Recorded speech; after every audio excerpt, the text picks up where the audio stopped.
اس نے ہمیں ایک منیمم کریڈیبل ڈیٹرنس جسے کہتے ہیں وہ فراہم کیا ہے، اور ہندوستان یا کوئی بھی اور طاقت پاکستان پر اب حملہ کرنے کی جرت نہیں کر سکتی، اور پاکستان کا دفاع جو ہے اس سے ناقابل تسخیر ہوا ہے۔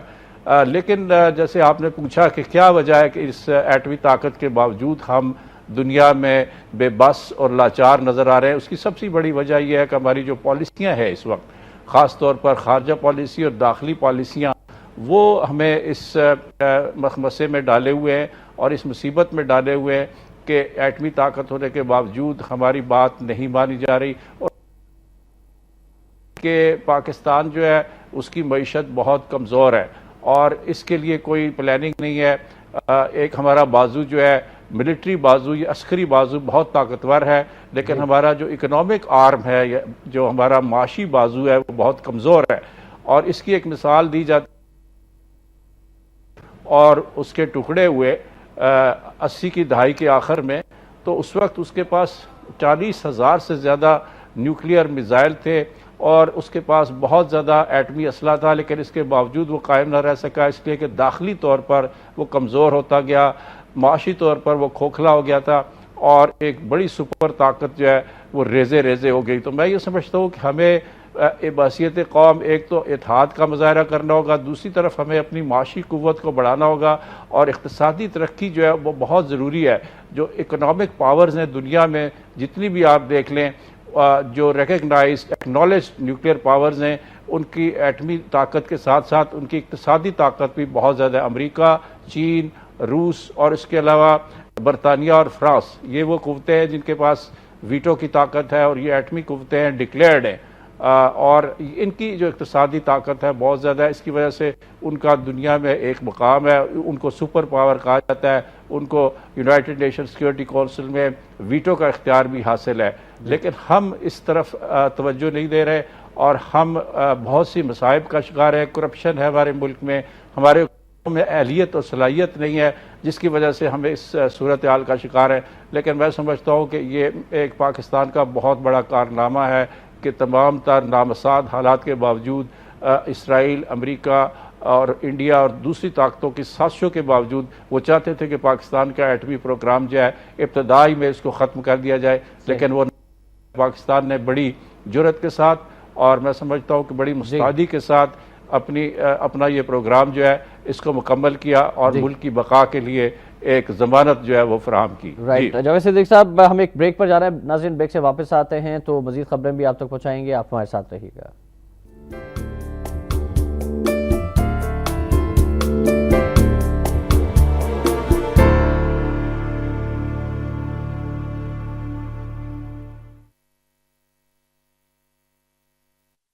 روحانی اسکالر حافظ میاں نورانی کہتے ہیں، سنو، دیکھو، جانو اور پھر مانو۔ استخارہ، ہر پریشانی سے چھٹکارا۔ استخارے کا طریقہ ہم سے پوچھ کر خود کریں یا ہم سے کروائیں۔ آپ کے مسائل اور ان کا روحانی حل قرآنی آیات، اسم اعظم اور لوح کے ذریعے کیا جاتا ہے۔ اپنے ہر مسئلے کے حل کے لیے ایک فون کال کریں یا خود تشریف لائیں۔ لوح شرف مشتری رشتوں کے مسائل اور گھریلو مسائل کے لیے مفید ہے۔ آج ہی روحانی اسکالر حافظ میاں نورانی سے ان ٹیلی فون نمبرز پر رابطہ کریں: 042-350-80482، موبائل 0333-4388-230، 0300-4653-733۔ پتہ ہے سینٹرل پوائنٹ چوک، گلبرگ 3، لاہور، پاکستان۔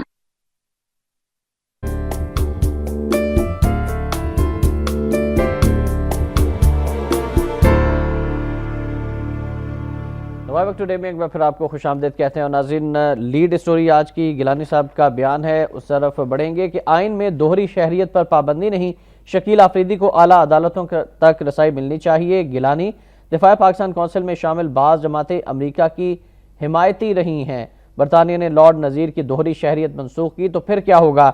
وہاں ہمارے 300 سے زائد کونسلر اور ارکان پارلیمنٹ ہیں، تارکین وطن کو ووٹ دینے پارلیمنٹ کی رکنیت سے محروم نہیں کیا جا سکتا۔ 3 بلین کے کوڈ خریدنے کی بات مذاق ہے، نیٹو سپلائی پر مذاکرات جاری ہیں۔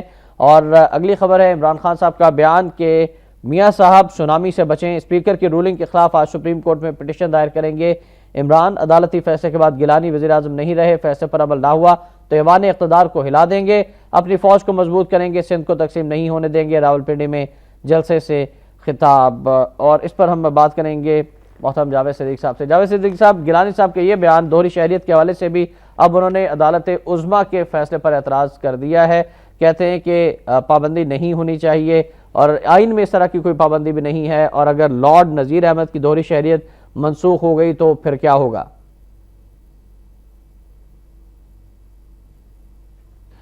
دیکھیے، میں سمجھتا ہوں کہ موجودہ حکومت جو ہے، اور خاص طور پر پرائم منسٹر اور پریزیڈنٹ صاحب دونوں جو ہے، انہوں نے یہ ٹھان لی ہے کہ وہ ہر صورت میں سپریم کورٹ کے ساتھ مازارائی کریں گے۔ ان کو پہلے بھی اس مازارائی پر اور سپریم کورٹ کی حکم عدولی پر سزا ہو چکی ہے اور وہ کنوکٹ ہو چکے ہیں، اور اس کے بعد تصادم اور ایک مخاصمت کی پالیسی جو ہے وہ اپنائی ہوئی ہے۔ اور میں یہ سمجھتا ہوں کہ یہ جو بیان ہے ان کا، جو سپریم کورٹ نے ایک رکن قومی اسمبلی پیپلز پارٹی کی فرح ناز اصفہانی کی رکنیت جو ہے معطل کی ہے، اس کا یہ رد عمل ہے، اور انہوں نے یہ انٹرویو دیا ہے اور اس میں کہا ہے کہ جی شہریت پاکستان کے آئین میں کوئی پابندی نہیں ہے، لیکن سوال یہ پیدا ہوتا ہے کہ ایک شہری اور ایک رکن اسمبلی میں بہت بڑا فرق ہے۔ جب کوئی شخص کسی پبلک آفس میں ہوتا ہے تو اس کی جو لائلٹی ہے اس ملک کے ساتھ، اس کو ایسا ہونا چاہیے کہ جس پر کوئی اعتراض نہ اٹھائے، کوئی سوال نہ اٹھائے۔ تو میں سمجھتا ہوں کہ جب رکن اسمبلی بنتا ہے اور وہ حلف لیتا ہے کہ وہ پاکستان کے آئین کا تحفظ کرے گا، یہ ارکان اسمبلی جو ہے یہ حلف لیتے ہیں، لیکن دوسری طرف وہ جس ملک کی شہری ہوتے ہیں وہاں بھی انہوں نے حلف لیا ہوتا ہے کہ وہ اس ملک کے آئین، اس ملک کے قانون اور اس ملک کے ساتھ لائلٹی جو ہے وہ رکھیں گے۔ تو یہ ایک تضاد ہے اور ایک دورہ پن ہے۔ تو میں سمجھتا ہوں کہ جب آپ عوام کے اعتماد کے ساتھ کسی جگہ پہ پہنچتے ہیں، خاص طور پر رکن اسمبلی یا رکن پارلیمنٹ ہوتے ہیں، اور آپ پر بہت بھاری ذمہ داریاں عائد ہوتی ہیں، تو تب میں سمجھتا ہوں کہ ایک ایسی لائلٹی، ملک کے ساتھ ایسی وفاداری ہونی چاہیے جو غیر متزلزل ہو اور اس کے بارے میں کوئی دوسرا اعتراض نہ کر سکے۔ تو یہ سوال یہ ہے کہ کیا وہ ایک عام شہری تھی خاتون جن کو کہ سپریم کورٹ نے معطل کیا ان کی رکنیت کو؟ دراصل وہ قومی اسمبلی میں جو ہے وہ ممبر نہیں بن سکتی۔ تو میں یہ سمجھتا ہوں کہ پرائم منسٹر صاحب کا یہ کہنا کہ آئین جو ہے دوہری شہریت کے لیے ہوگا، لیکن جب آپ وزیر اعظم بنے یا صدر بنے یا رکن اسمبلی بنے یا سینٹ کے رکن بنے تو تب صورتحال بدل جاتی ہے۔ اور میں سمجھتا ہوں سپریم کورٹ کے اس فیصلے کو انہوں نے اس پر اعتراض اٹھایا ہے اور کہا ہے کہ یہ فیصلہ غلط ہے۔ ان کے بیان سے تو یہی احساس ہوتا ہے۔ تو میں سمجھتا ہوں کہ یہ اس پالیسی کا ایک نتیجہ ہے اور اس پالیسی کا تسلسل ہے جس کے تحت وہ مسلسل سپریم کورٹ کے فیصلوں کی خلاف ورزی کر رہے ہیں، حکم عدولی کر رہے ہیں، اور انہوں نے یہ فیصلہ کر لیا ہے کہ جی ہم نے سپریم کورٹ کی کوئی بات نہیں ماننی اور اس کے ساتھ ایک مازارائی کرنی ہے۔ اور یہ بیان جو ہے میں تو اسی تناظر میں اس کو دیکھ رہا ہوں۔ جی، نواز شریف صاحب کا بیان بھی شامل کرنا چاہیں گے ناظرین کہ حکمرانوں کو عدالتی فیصلوں، آئین اور قانون کا مذاق نہیں اڑانے دیں گے نواز شریف۔ بجلی اور گیس کی لوڈ شیڈنگ سمیت جتنے مسائل آج ہیں ماضی میں ان کی مثالیں نہیں ملتی، عدلیہ کا احترام سب پر لازم ہے۔ اور شہباز شریف صاحب کہتے ہیں کہ ڈرون حملوں اور دہشت گردی میں کوئی فرق نہیں، امریکہ انہیں بند کر دے، عالمی برادری ڈکٹیشن دینے کے بجائے ہمارے ساتھ مل کر کام کرے، گردشی قرضے کی ادائیگی سے بجلی کی کمی پوری ہوگی۔ اور آل پنجاب وکلا کنونشن ہوا جس میں گیلانی صاحب سے فوری طور پر عہدہ چھوڑنے کا مطالبہ کیا گیا ہے، اور خبر ہے کہ گیلانی فوری عہدہ چھوڑیں ورنہ تحریک چلائیں گے۔ سزا یافتہ وزیر اعظم کے پاس آئینی، قانونی اور اخلاقی رواج نہیں کہ وہ اس حیثیت میں کام کریں۔ جبکہ دفاع پاکستان کونسل کا بیان بھی ہے کہ قومی آزادی کا سودا ڈالروں کے عوض نہیں ہونے دیں گے۔ اور مولانا فضل الرحمان کہتے ہیں کہ پارلیمنٹ کے فیصلے کے خلاف نیٹو سپلائی بحال کی گئی تو ملک سے ہاتھ دھو بیٹھیں گے۔ مل بیٹھ کر نیٹو سپلائی کے خلاف فیصلہ دیا، کوئی سمجھوتہ نہیں کیا جا سکتا، ریاستی قوتوں کو قومی ادارہ تسلیم کرنے کو تیار نہیں ہے۔ محترم جاوید صدیق صاحب سے ہم جاننا چاہیں گے یہ ساری خبریں اور بیانات جو میں نے شامل کیے ہیں، ایک طرف تو ملک کی سیاسی صورتحال کے حوالے سے اور دوسری جانب امریکہ سے تعلقات کے حوالے سے۔ سب سے پہلے ہم امریکہ کے ساتھ تعلقات کے حوالے سے ہی بات کر لیتے ہیں تو یہ بات ملک کی سلامتی کے حوالے سے بھی سامنے آ جائے گی۔ لیون پنیٹا یہ کہتے ہیں کہ ڈرون حملے ہماری ترجیحات ہیں، پاکستان امریکہ تعلقات پیچیدہ ترین سطح پر آ گئے ہیں، تو پھر بتائیے گا اگر ڈرون اٹیکس امریکہ کی ترجیحات ہیں تو کیا ان کو مار گرانا پاکستان کی ترجیحات میں شامل نہیں ہے؟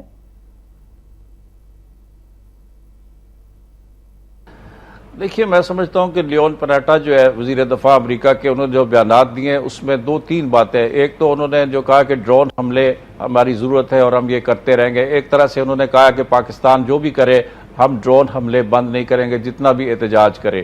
اور اس کی وجہ یہ ہے کہ اس وقت جب یہ دہشت گردی کے خلاف جنگ میں پاکستان نے اور اس میں شراکت دار بنا تھا، تو تب جنرل مشرف نے یہ الاؤ کر دیا، یہ اجازت دے دی کہ خاموشی سے آپ پاکستان کے ان قبائلی علاقوں میں، وزیرستان میں ڈرون اٹیک کرتے رہے، ہم احتجاج کریں گے لیکن عملاً کچھ نہیں کریں گے. اور موجودہ حکومت جو ہے اس نے یہ پالیسی جو ہے اس کو جاری رکھا ہے. یعنی ایک انگریزی میں کہتے ہیں کہ ٹیسٹ اپروول ہے، ایک خاموش اپروول دی ہوئی ہے اس حکومت نے امریکہ کو کہ ہاں آپ یہ حملے کر لیں، ہم اس کے خلاف احتجاج نہیں کریں گے. جبکہ پاکستان کی قوم جو ہے وہ سخت غصے میں ہے، اشتعال میں ہے کہ یہ ہماری سوورنٹی اور ہماری جو خود مختاری ہے اس کے خلاف یہ سب کچھ ہو رہا ہے. لیکن یہ جو حکمران ہیں انہوں نے وہ اپنی پرانی پالیسی جو ہے جاری رکھی ہوئی ہے. لیون پناٹا جو ہے وہ یہ تاثر دینا چاہ رہے ہیں کہ ہم پاکستان کے اوپر یہ حملے کرتے رہیں گے، کیونکہ پاکستان جو ہے بقول ان کے، انہوں نے اپنے دنوں کہا تھا کہ یہاں پر سیف ہیونز ہے، محفوظ ٹھکانے دہشت گردوں کے، اور ہم ان پر حملے کرتے رہیں گے. وہ پاکستان کی فوج پر دباؤ ڈالتے رہے ہیں کہ آپ وزیرستان میں حقانی نیٹ ورک کے خلاف جو ہے کارروائی کریں. تو یہ ایک بہانہ ہے پاکستان کی سوورنٹی جو ہے اس کو ختم کرنے کا. پاکستان کے اندر مسلسل جو ہے یہ حملے کیے جا رہے ہیں. اور اگر آپ دیکھیں تو امریکی میڈیا اور انٹرنیشنل میڈیا جو ہے وہ سخت خلاف ہے ان حملوں کے، اور ان کو ایک مرڈر قرار دے رہا ہے، قتل قرار دے رہا ہے، اور امریکہ کو سیریل کلر قرار دیا گیا ہے. بہت سے مضامین ایسے چھپ چکے ہیں، اور خود امریکی اخبارات کے ایڈیٹوریل ہیں کہ یہ غیر قانونی حملے، انٹرنیشنل قانون کی بھی خلاف ورزی ہے. لیکن یہ حملے بند نہیں ہو رہے. لیکن پاکستان جو ہے جیسے آپ نے کہا کہ ایٹمی طاقت بھی ہے لیکن یہ حملے بند نہیں کرا سکتا. میں سمجھتا ہوں پاکستان کے خلاف، پاکستان کے پاس کیپیبلٹی یا صلاحیت موجود ہے یہ ڈرون حملے ختم کرانے کی، ڈرون گرانے کی، لیکن ہم عملاً کچھ نہیں کر رہے اور بے بس ہیں. اور موجودہ حکومت جو ہے اور ہماری جو لیڈرشپ ہے اس نے یہ فیصلہ کیا ہوا ہے ہم ان کو روکنے کی کوئی کوشش نہیں کریں گے. دوسری طرف جی جاوید صدیق صاحب، ہمیں ایک بریک کے لیے جانا ہے ناظرین. بریک سے واپس آئیں گے تو محترم جاوید صاحب سے مزید گفتگو بھی ہوگی اور آپ کی کال بھی شامل کی جائیں گی. آپ ہمارے ساتھ رہیے گا.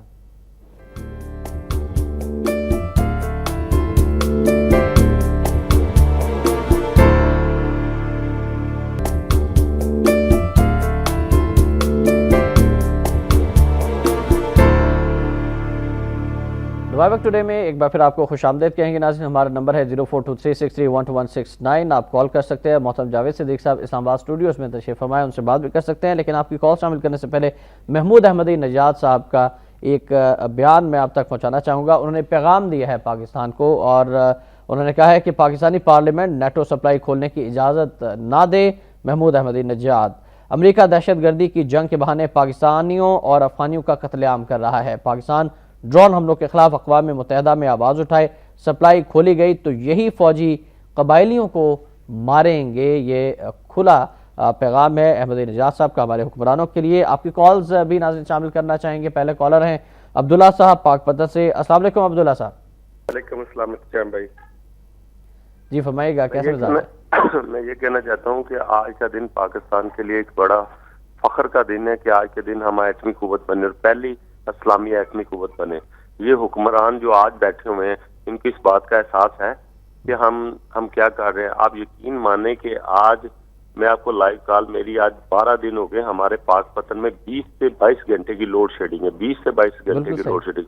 لوگوں کے یہ حال ہے کہ پانی تک نہیں ملتا ان کو منہ دھونے کے لیے. اپنا صبح دفتر جانا کسی آدمی نے، اس کے پاس منہ دھونے کے لیے پانی نہیں. اتنی شدید، اتنے کرپٹ حکمران اور اتنے بشرم دنیا میں کہیں آپ کو. تھینک یو ویری مچ عبداللہ صاحب، آپ نے کال کی اور اپنے جذبات کا اظہار کیا. محترم جاوید صدیق صاحب سے پوچھنا چاہیں گے. جاوید صدیق صاحب، محمود احمدی نژاد صاحب کا بیان میں نے شامل کیا اس پروگرام میں کہ پاکستانی پارلیمنٹ نیٹو سپلائی کھولنے کی اجازت نہ دے. آپ بتائیے گا کہ 57 اسلامی ممالک میں واحد پاکستان ایک ایسا ملک ہے جو اللہ اور اس کے رسول صلی اللہ علیہ وسلم کے نام پر قائم ہوا تھا، اور وہ دنیا اسلام کی پہلی ایٹمی طاقت بھی بنا۔ عالم اسلام کی نظریں پاکستان پر ہیں، بتائیے کہ صورتحال میں پاکستان کا کردار کیا بنتا ہے، حکمرانوں کا رول کیا ہے؟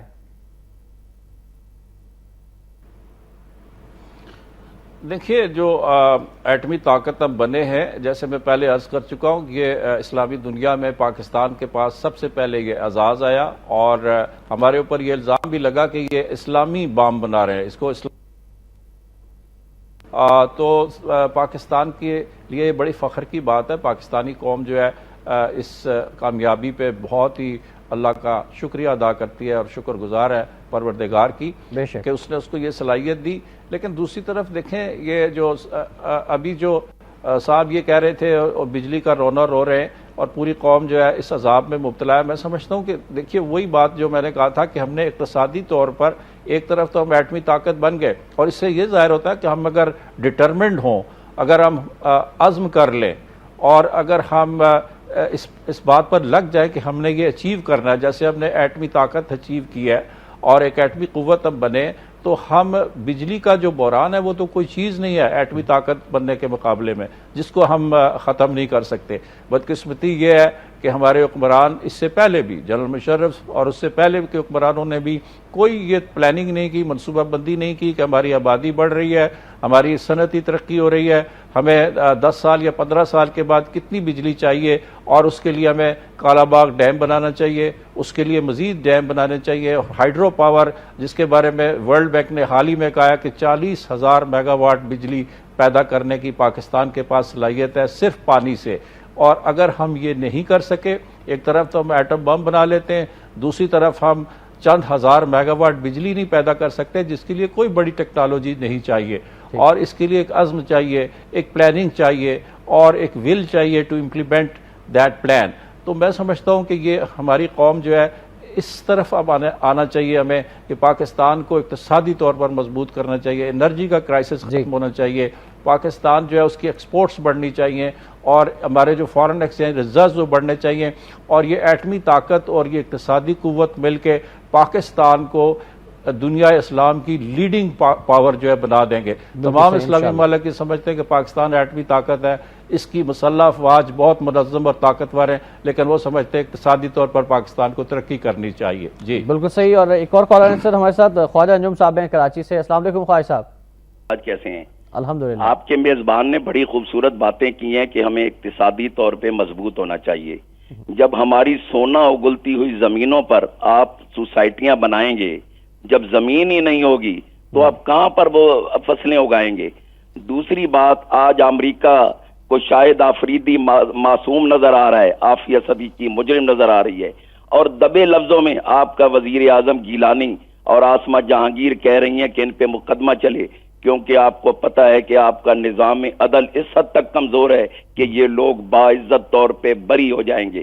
تیسری بات، مولانا فضل الرحمان نے کل بڑے وثوق کے ساتھ کہا کہ ہم جتنا فوج پہ خرچہ کرتے ہیں اس حساب سے مطلب ہے کہ طبی سہولتیں اتنی ہوں گی اور یہ ہمیں سہولتیں ہوں گی۔ میں پوچھتا ہوں کہ میں نے آپ کا ایک انٹرویو سالوں پہلے پڑھا تھا، آپ نے بولا سیکنڈ کلاس میں آپ سفر کرتے تھے، زمین پہ چادر بچھا کر بیٹھتے تھے، پھر آپ کا یہ تم تراک کہاں سے آیا، یہ لینڈ کروزریں کہاں سے آئیں؟ آپ سیاستدانوں نے ملک کو تباہ کر دیا ہے۔ یہی ڈاکٹر عبدالقدیر خان کہہ رہا ہے، یہی 18 کروڑ عوام کہہ رہے ہیں کہ سیاستدان اس قوم کی لعنت ہیں۔ رائٹ، بہت شکریہ خواجہ انجم صاحب۔ سیاستدان اس قوم کی لعنت ہیں، اور نظام عدل پر سوال اٹھایا خواجہ انجم صاحب نے، کیا کہیں گے جاوید صدیق صاحب؟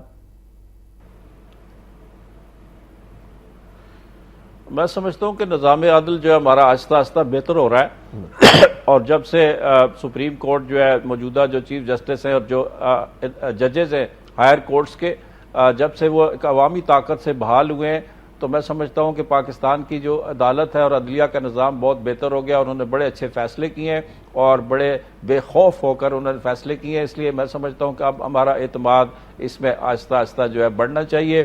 اور یہ الگ بات ہے کہ نچلی سطح پہ جو ہماری عدلیہ ہے اس میں ابھی بڑی اصلاحات کی ضرورت ہے کہ عام آدمی کے لیے انصاف جو ہے وہ بڑا سستا اور فوری جو ہے ہونا چاہیے، اس کے لیے اقدامات کیے جانے چاہیے۔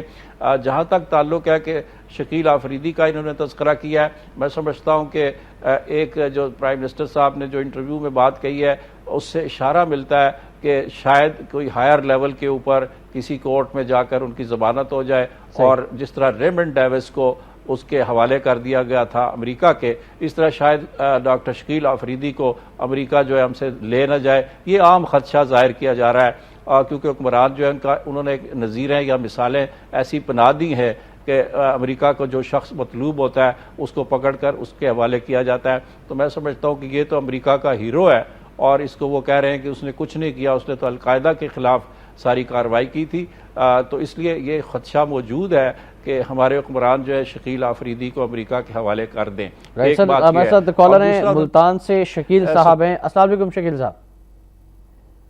صحیح، میں شکیل بات کر رہا ہوں ملتان سے۔ آج 28 مئی ہے، آج بہت اہم دن ہے۔ میں اس دن کے موقع پر جناب مجید نظامی صاحب کو مبارکباد پیش کرتا ہوں، اور ایک اہم سوال میں ان سے پوچھتا ہوں، مجھے ان کا جواب ضرور ملے گا کہ آپ کی فکر کے مطابق قوم پرستی پاکستان کے لیے ظاہر قاتل ہے، لیکن کچھ دن پہلے ماروی مہمان یعنی نون لیگ والے کراچی میں قوم پرستوں کے ساتھ مل کر ریلیاں نکال رہے تھے۔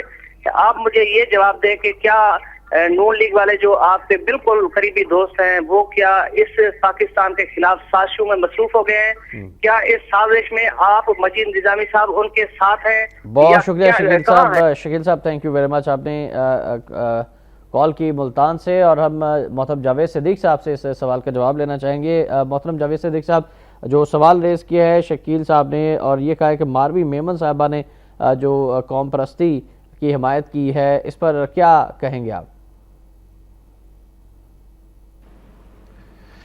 دیکھیے، انہوں نے ایک تو کہا کہ مجید نظامی صاحب کا بہت رول ہے پاکستان کو ایک ایٹمی قوت بنانے میں۔ یہ بالکل تاریخی طور پہ صحیح بات ہے۔ انہوں نے محترم نواز شریف صاحب جو اس وقت پرائم منسٹر تھے وہ قدرے ڈھیلے تھے یہ ایٹمی دھماکہ کرنے میں، تو نظامی صاحب نے ان کو کہا کہ اگر آپ نے دھماکہ نہ کیا تو لوگ آپ کا دھماکہ کر دیں گے۔ تو میں سمجھتا ہوں کہ ان کا بڑا کردار ہے۔ دوسری بات انہوں نے کی ہے کہ ماروی میمن کے حوالے سے نوائے وقت کے ایڈیٹوریل اگر آپ دیکھیں تو نوائے وقت نے مسلسل یہ کہا ہے کہ قوم پرستی اور لسانی اور بنیادوں پر یہ پاکستان کو مزید تقسیم نہیں کیا جانا چاہیے۔ ہماری تو یہ پالیسی ہے اور ہم اس کے اوپر مسلسل قائم ہیں، اور میں یہ سمجھتا ہوں کہ ان کا یہ کہنا کہ ماروی میمن نے چونکہ کہا ہے اور وہ مسلم لیگ نون میں، اور پھر انہوں نے یہ کہا کہ مسلم لیگ نون چونکہ نوائے وقت کے قریب ہے، انہوں نے یہ سارے تاثرات جو ہیں یہ نتائج اخذ کیے ہیں، ازمپشنز ہیں یہ پاکستان کی جو سالمیت اور بقا اور پاکستان کی جو وحدت ہے اس کے لیے نوائے وقت ہمیشہ کھڑا رہا ہے، چاہے کوئی بھی غلطی کرے۔ میں سمجھتا ہوں کہ نوائے وقت جو ہے مسلم لیگ نون کی قیادت کی جو غلط پالیسیاں یا سوچ ہے اس پہ ہمیشہ تنقید بھی کرتا ہے۔ اس لیے یہ کہنا کہ ہم مسلم لیگ نون کی ہر بات جو ہے اس کو من و عن تسلیم کرتے ہیں اور ان کا سپورٹ کرتے ہیں، یہ ذرا انہوں نے زیادتی کی بات کی ہے۔ رائٹ، بالکل صحیح فرمایا، اور ناظرین ہم مشکور ہیں تمام کالرز کے، اور بڑھیں گے آج کے نوائے وقت کالم کی جانب۔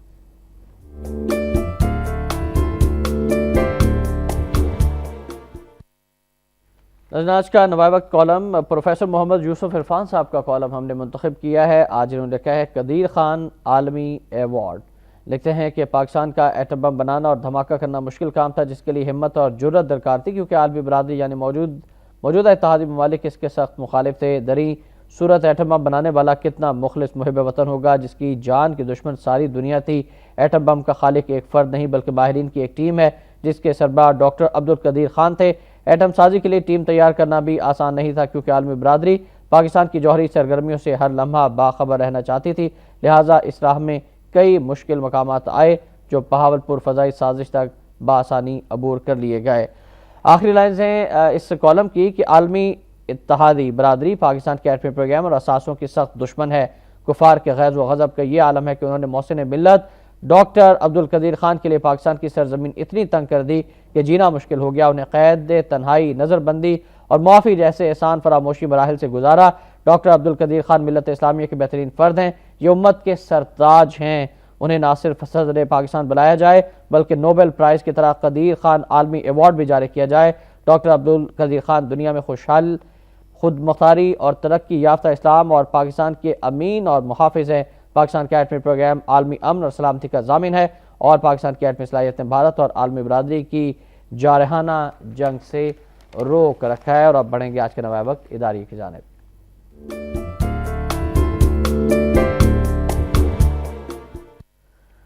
ناظرین، آج کا نوائے وقت اداریہ بھی یوم تکبیر کے حوالے سے ہی ہے۔ یوم تکبیر قومی دن کی حیثیت سے ملک بھر میں منانے کی ضرورت اور ہمارے حکمرانوں کی سوچ ہماری ایٹمی قوت ہماری بقا و سلامتی کی ضامن ہے۔ قوم آج ملک خدا داد پاکستان کو اسلامی دنیا کی پہلی ایٹمی قوت سے سرفراز کرنے والا یوم تکبیر ان حالات میں ایک نئے عزم، جوش اور ولولے کے ساتھ بنا رہی ہے جب مشکلات اور سازشوں میں گھرے وطن عزیز کی سالمیت کو سخت خطرات لاحق ہو چکے ہیں۔ آج یوم تکبیر مناتے ہوئے ہمیں یک گونا اطمینان ہوتا ہے کہ ہمارا ایٹمی طاقت بننا ہی عالمی طاغوتی طاقتوں کے مقابل ہمارے تحفظ و سلامتی کی ضمانت ہے۔ آخری لائنز ہیں کہ جوش و جذبے کے ساتھ قومی سطح پر یوم تکبیر منانے کا بھی اہتمام کریں اور اپنے سب سے قیمتی قومی اثاثے ایٹم بم کی طاقت اور خطرے سے دشمن کو خبردار کرتے رہیں۔ بالخصوص موجودہ نازک حالات میں تو یوم تکبیر پہلے سے بھی زیادہ جوش و جذبے سے منانے کی ضرورت ہے تاکہ ہماری ایٹمی ٹیکنالوجی کو میلی آنکھ سے دیکھنے والی نادیدہ طاقتوں کے ہوش ٹھکانے پر لائے جا سکیں جو اس کمبل کو ہم سے چھیننا چاہتی ہیں، اور یہ کام وطن عزیز کو ایٹمی صلاحیتوں سے مالا مال کرنے والے قومی ہیروز کی ستائش کر کے ہی سر انجام دیا جا سکتا ہے۔ ناظرین، کالم اور اداری آپ نے ملاحظہ فرمایا۔ محترم جاوید صدیق صاحب سے ہم پوچھنا چاہیں گے کہ محسن پاکستان بابائے ایٹم بم جناب ڈاکٹر عبدالقدیر خان صاحب کے ساتھ جو ہم نے سلوک کیا ہے، اس پر آپ کیا کہیں گے، اور آپ نہیں سمجھتے کہ ان کے ساتھ بے ایمانہ سلوک جس طرح سے کیا گیا اس کے ذمہ دار پرویز مشرف ہیں، ان کو وطن واپس لانا چاہیے، کٹہرے میں کھڑا کرنا چاہیے؟ اور دوسرا سوال اسی سے ریلیٹ کر لیتا ہوں کہ آج پاکستان کا ایٹمی پروگرام کس مقام پر ہے، اسے کیا چیلنجز درپیش ہیں؟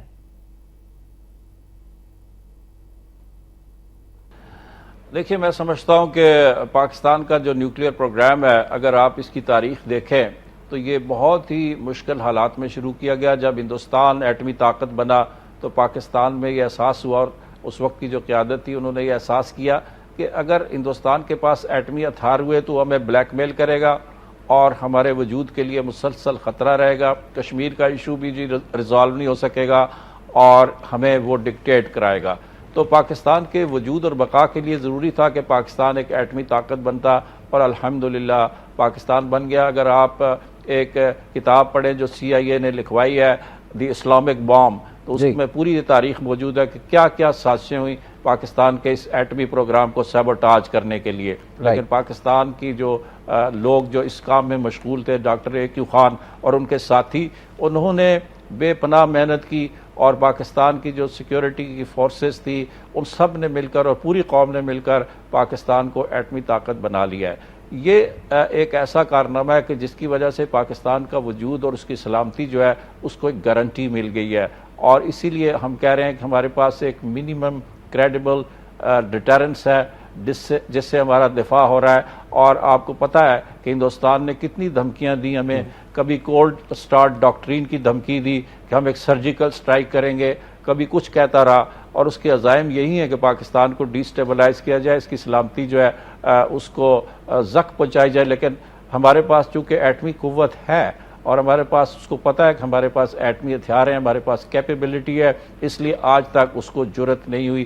ورنہ وہ ممبئی کے جو حملے تھے اس کے بعد وہ دنیا کو یہ تاثر دے رہا تھا کہ وہ پاکستان پر حملہ آور ہو سکتا ہے، اور پاکستان میں بقول اس کے مبینہ طور پر جو یہاں پہ ٹھکانے ہیں جہاں پہ تخریب کاروں کو تربیت دی جاتی ہے اس پہ وہ حملہ کرے گا، لیکن اس کی جرت نہیں ہو سکی، اس لیے کہ پاکستان کے پاس یہ ایک ایٹمی طاقت جو ہے موجود ہے۔ اب صورتحال جو یہ ہے کہ ابھی ریسنٹلی ایک رپورٹ آئی ہے امریکی تھنک ٹینک کی کہ پاکستان اس وقت 90 سے لے کر 110 ایسے ایٹمی ہتھیار بنا چکا ہے جو اس کی بقا کے لیے، اس کی سلامتی کے لیے بہت کافی ہیں۔ تو میں سمجھتا ہوں کہ ہمارا کسی کے خلاف ایگریسو ڈیزائن تو نہیں ہے، لیکن ہم اپنی سلامتی کو ہر صورت میں محفوظ بنانا چاہتے ہیں اور یہ گارنٹی کرنا چاہتے ہیں کہ کوئی ہماری طرف میلی آنکھ سے نہ دیکھے۔ پاکستان نے بڑی کامیابیاں حاصل کی ہیں، پہلے دن سے لے کے اب تک جو ہے پاکستان کے ایٹم بم کے بارے میں امریکہ میں ہونے والی ریسرچ کے مطابق اور دوسرے ممالک کی ریسرچ کے مطابق پاکستان نے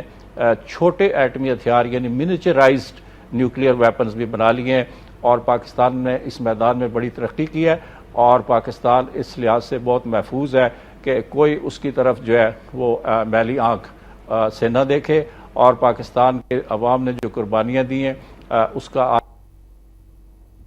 پاکستان کو ابھی بہت آگے جانا ہے. جیسے میں نے کہا ایک ایٹمی طاقت ہونے کے ساتھ ساتھ ہمیں اقتصادی طاقت بھی بننا ہے, ہماری انڈسٹری نے گرو کرنا ہے, اور ہمیں جو توانائی کے مسائل اور دوسرے جو مسائل اس وقت قوم جو ڈپریسڈ ہے, ایک نیوکلیئر پاور کو کہ لوگوں کو اور عوام کو ڈپریسڈ نہیں ہونا چاہیے, ان کو مایوسی سے نکلنا چاہیے. اور میں سمجھتا ہوں کہ اگر ہمیں اچھی قیادت اور مخلص قیادت مل جائے تو پاکستان جو ہے ایک صحیح معنوں میں ایٹمی طاقت بن کے دنیا میں سیکیورٹی کونسل میں رکنیت حاصل کر سکتا ہے, اور اس کو اسلامی دنیا جو ہے اس کی بیک پہ ہو سکتی ہے, اس کے پشت پناہی کر سکتی ہے, اور پاکستان سیکیورٹی کونسل کا پرماننٹ رکن بھی بن سکتا ہے. لیکن اس کے لیے ہمیں محنت کرنا پڑے گی, ہمیں ملک کے ساتھ وابستگی جو ہے اس میں خلوص لانا پڑے گا, اور یہ لوٹ مار اور کرپشن اور یہ خوف کی جو پالیسیاں ہیں ان سے جان چھڑانا پڑے گی, اور باندھ باندھ کی بولیاں جو ہم بول رہے ہیں ان کو ختم کر کے پاکستان کو ایک بڑی اقتصادی طاقت بنانا ہوگا. جی محترم جاوید صدیق, بہت شکریہ, آج انتہائی اہم گفتگو آپ نے فرمائی سر. انشاءاللہ اگلے نشست میں بھی آپ سے بات ہوگی. Thank you very much.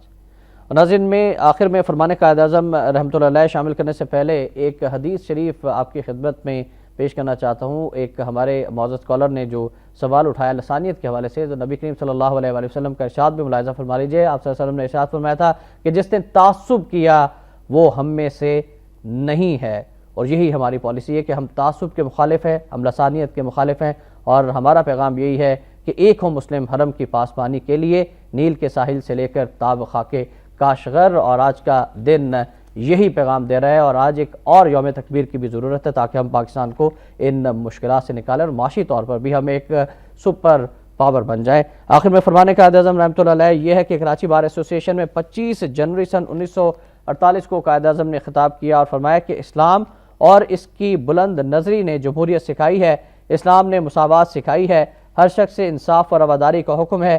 کسی بھی شخص کے پاس کیا جواز ہے کہ وہ اسلام سے جو عوام الناس کے لیے انصاف, رواداری اور دیانتداری کے اعلیٰ معیار پر مبنی جمہوریت, مساوات اور آزادی عطا کرتا ہے, اس سے گھبرائے. اور آخر میں ایک بار پھر ہم مبارکباد پیش کرتے ہیں پاکستان کے تمام سائنسدانوں کو, پاکستان کے ان ٹیکنیشینز کو جنہوں نے پاکستان کے ایٹمی پروگرام میں دن رات کام کیا, اور ہم سلام پیش کرتے ہیں محسن پاکستان ڈاکٹر عبدالقدیر خان صاحب کو. احتشام الرحمان کو نواب وقت ٹوڈے سے اجازت دیجیے. اللہ حافظ.